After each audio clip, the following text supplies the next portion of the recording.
Steelers fans, welcome in to Steelers Talk. I am your host, Jack Sperry. Today, I am answering your questions on the Pittsburgh Steelers. The draft is less than a month away. Free agency is in full swing. I'm going to be answering your questions in just a second. But first, if you're watching this and it's not Wednesday, that means that you missed the Steelers Talk Live show, and that's okay. If you still want to get your question on next week's Steelers Talk Live mailbag, you can get your question on via Super Thanks. So YouTube has this awesome new feature, or relatively new feature. It's called Super Thanks, and it lets you donate or super chat outside of videos. All you have to do is click that thanks icon. It's that heart with the money sign in the middle, and you can give any amount that you want. Get your question in there. We'll get your question on next week's show. We appreciate your support, and every single Super Thanks is going to get a shout-out on Steelers Talk Live next week. All right, so now we're going to start with Not Webb's World here, who says they need to trade Diontae Johnson in next year's second for that left tackle and then draft Addison with the 17 because honestly, Branch can be picked up at 32. If he's gone, draft Darnell Washington, then draft for defense. And I actually really like this idea, guys. I really like this idea of maybe trading Diontae Johnson if it's gonna happen. Now, first of all, good idea now, Webb's World, but it's probably not going to happen. The Steelers love Diontae Johnson. They probably won't want to part with him unless DJ straight up asks for a trade. And if he hasn't done that by now, I don't see it happening here in the next couple of weeks. But just in a vacuum here, in an existence where we're playing Madden, do I trade Diontae Johnson in a second to go get Broderick Jones, let's say, in the top 10, or Paris Johnson Jr.? I might think about it. Now, Diontae Johnson, very crucial role in this offense. I really think that he is one of the best get-open receivers in the National Football League, one of the best route runners. But, in my opinion, he's not a true number one guy. He doesn't have the body control. He doesn't have the hands. He's not as good in the red zone. He's very, very valuable on third down. I think he was maybe the most valuable offensive player for the Steelers on that second half surge that they had.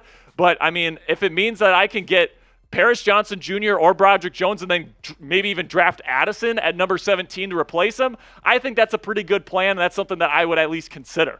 Next question comes from Jordy Massengill, who says, am I the only Steelers fan banging the table with Kenny Pickett to draft Jordan Addison? I understand we need help on the offensive line, but there's only one Addison. Scoring is the biggest problem. Now, I'm all in favor of going to get Addison personally. I just don't think it should be the number one priority. I think that if you can grab a left tackle like a Broderick Jones or a Paris Johnson Jr. or a Peter Skoronski, one of those three guys, if they're available, that should take precedence. Protecting Kenny Pickett is much more important right now than getting another weapon for him because you already have Diontae Johnson. You already have George Pickens. You already have Calvin Austin III that's coming back from injury. You already have Pat Frymuth. You're going to have a potent run game next year, in my opinion.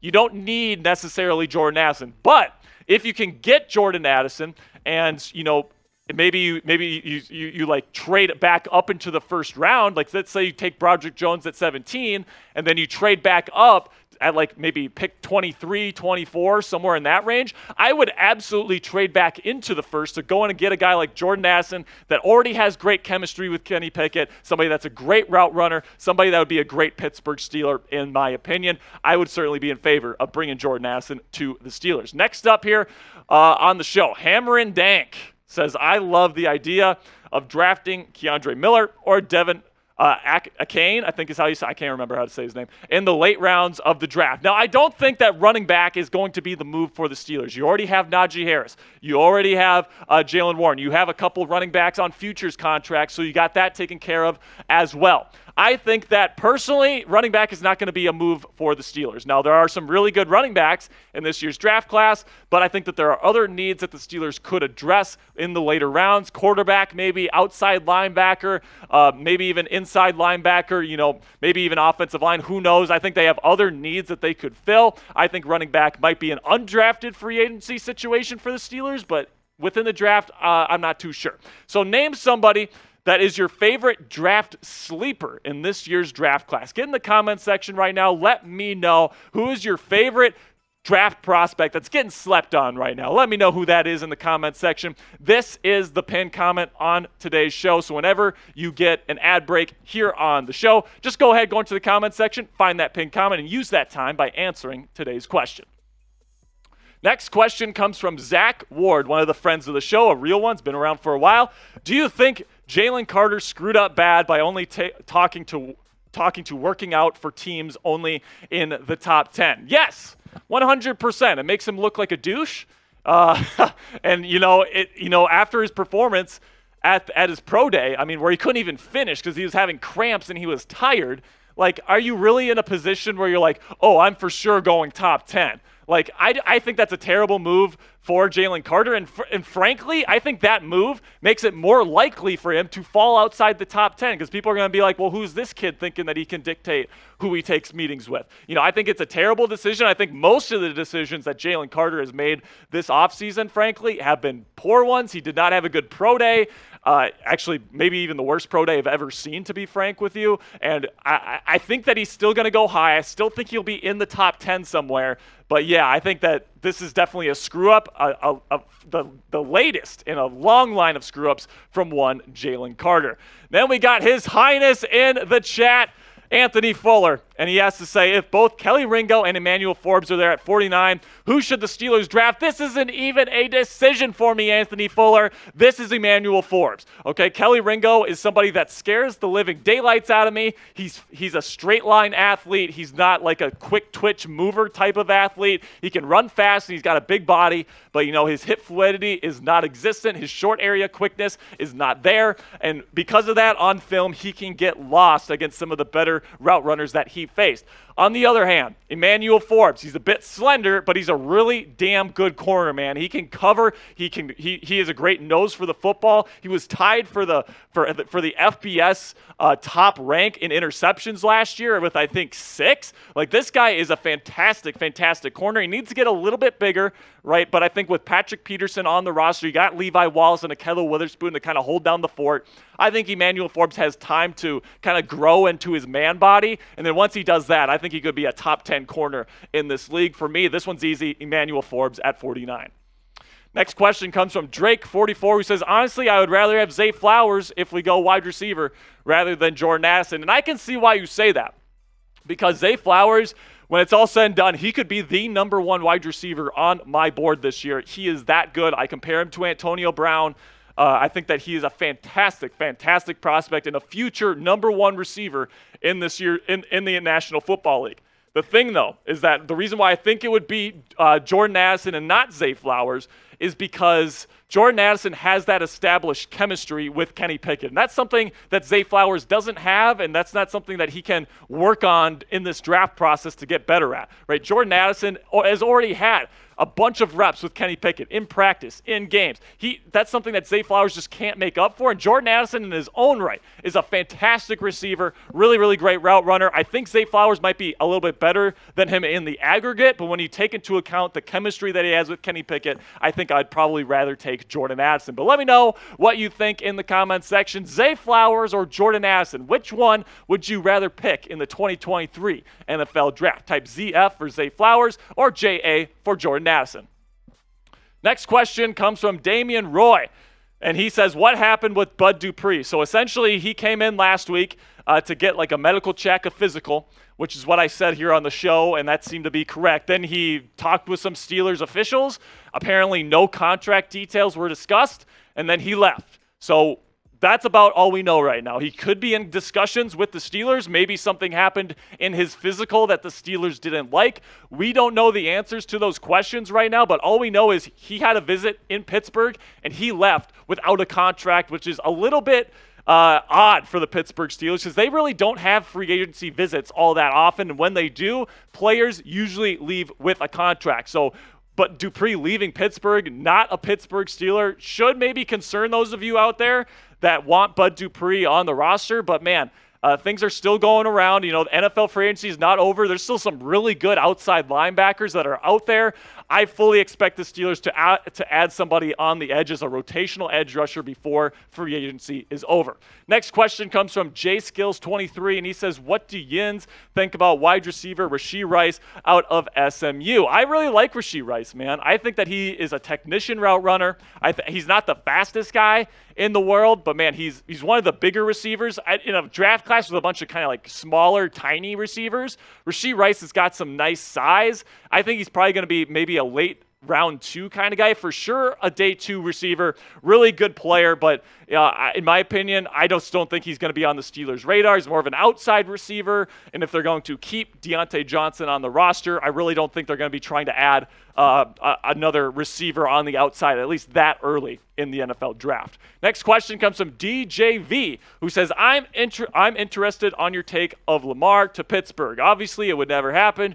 Just want your opinion. Mine is not a chance. He's a running back who can't really throw. So I disagree with that last sentiment. I actually think that he's a severely underrated passer. I think that he is actually pretty darn good at throwing from within the pocket. I think that because he's so good with his legs that people think that, oh, that's the only reason why that he's good. I don't think that whatsoever. I think that he's actually pretty polished, and I think that he's one of the top 5 quarterback talents in the National Football League. Now, when it comes to him coming to Pittsburgh, like you said, it's never going to happen, but if I had an option to bring him to the Pittsburgh Steelers, I would say no. And here's why. I would not want to give up the 2 first-round picks in order to go get him, and then pretty much you just wasted that first-round pick with Kenny Pickett. Now, you could trade Pickett, but I want to give Pickett his fair shot here in Pittsburgh. I don't think this is something that the Steelers will be looking at, and for good reason. Kenny Pickett is your guy for 2023, and then evaluate the quarterback position after the next couple of years to see where Kenny Pickett lines up. Then you got Steve Young. We got a 49ers Hall of Famer in the chat. Let's go, Steve Young, who goes, who is the next Steelers player that the team will prioritize signing to an extension? This one's an interesting question. I would probably say Alex Highsmith. Alex Highsmith is a really darn good player, man, and he hasn't gotten a deal done yet. They've been saying for months at this point that they want to get a deal done. I think Alex wants to get paid like maybe even a top 5 edge rusher, and I think the Steelers want to pay him more like a top 15 pass rusher. So I think that there's a little bit of a divide there, but it wouldn't surprise me whatsoever to see them get a deal done here before the end of the offseason. All right, if you haven't subscribed to the channel already, this is your chance because we have live mailbags every single week. If you want somebody to bounce your Steelers draft ideas with every single week, go ahead, click that subscribe button. We also have daily Steelers news and rumors videos, and we're the fastest growing Steelers channel here on YouTube, and that is for a reason. I promise you that if you click that subscribe button, the only regret that you're going to have is that you didn't subscribe sooner. Next question comes from Luke Mack, who says, move Cam or Ogunjobi to defensive tackle, and I think it's move Leal, and have Leal fill the gap. Okay, so here's the thing. Cam Hayward and Ogunjobi already pretty much play defensive tackle. So Cam plays that true defensive tackle role, that 3 technique. Larry Ogunjobi plays like a 3-4 defensive end role, that 5 technique. And right now the Steelers need to find a true nose tackle, 1 technique. And, although Leal has some nice versatility, I'm not sure if you want him in the direct center of your defense all year long. I just don't think he has the mass for that. I think that he'll probably get bullied around. And, I love his ability to go from that 5 technique to that 3 technique because he's one hell of an athlete. But 1 technique, I think the Steelers probably need to add somebody else to fill that role. Next question comes from DJ KJ, who says, why does every Steelers mock draft have us taking a tight end? Because they signed Zach Gentry to a 1-year deal, so they're definitely not super high on Zach Gentry. They like him, but they don't love him. The reason why people are taking tight end a ton is because they want the Steelers to draft a blocking tight end for the future, because Matt Canada, Mike Tomlin, this Steelers team, they're shifting to more of a power run game. And really one of the core tenets of having a good power run game is having a tight end that can really move people in run blocking. And Zach Gentry's really, really good at that. He's a big body, but, he's not great as a receiver. He doesn't have great versatility. I think that they'd probably rather get a guy like Darnell Washington as somebody that's being mocked a ton to the Steelers. The guy from Iowa, Laporta, is getting a ton of buzz right now as well. I wouldn't mind if the Steelers took a tight end. I just don't want them to take one too early because I do like Zach Gentry. I think that he could fill that role quite nicely if he needed to. Next question comes from Young Noticeable 25, who says, trade Diontae Johnson to the Texans for pick 2 or 12, grab a corner, bring in Byron Jones at number 17, bring in Broderick Jones at 17, bring in D-Hop or Landry, Super Bowl bound. Now here's the thing, you're not getting number 2 overall for Diontae Johnson. I love the creativity there. You're not getting number 2. you might be able to get number 12 if you package Diontae Johnson with the 32nd overall draft pick. Maybe. And even then, the Texans might not take it because you have a really great opportunity if you're the Texans to draft a franchise-changing quarterback at number 2 and then get him a receiving weapon at number 12. And, Diontae Johnson, is he really worth that trade? I mean, Texans fans, I guess you can let us know in the comments if there's any of you in there. But to me, I think that'd be a pretty decent trade. And D-Hop, I kind of like this plan from Young Noticeable. I'm not going to lie. Bring in D-Hop. That contract pretty much cancels out the Deontay Hopkins or Diontae Johnson trade. Then you bring in Broderick Jones at 17. I mean, I don't hate that. I'm not going to say I hate that, Young Noticeable. I mean, I'm going to have to think about that. All right, so now go ahead and follow me on Twitter if you haven't already for additional Steelers news and rumors content. I got film analysis out there. I put my NFL mock drafts on there. If you want more Steelers stuff on there on Twitter, go ahead and follow me at Jack_Sperry. I put a bunch of updates on for the channel up there. I let you know special promotions that are coming up on Steelers Talk Live. So if you want that additional content, do me a favor, go to Twitter, go to @Jack_Sperry, and click that follow button for me right now.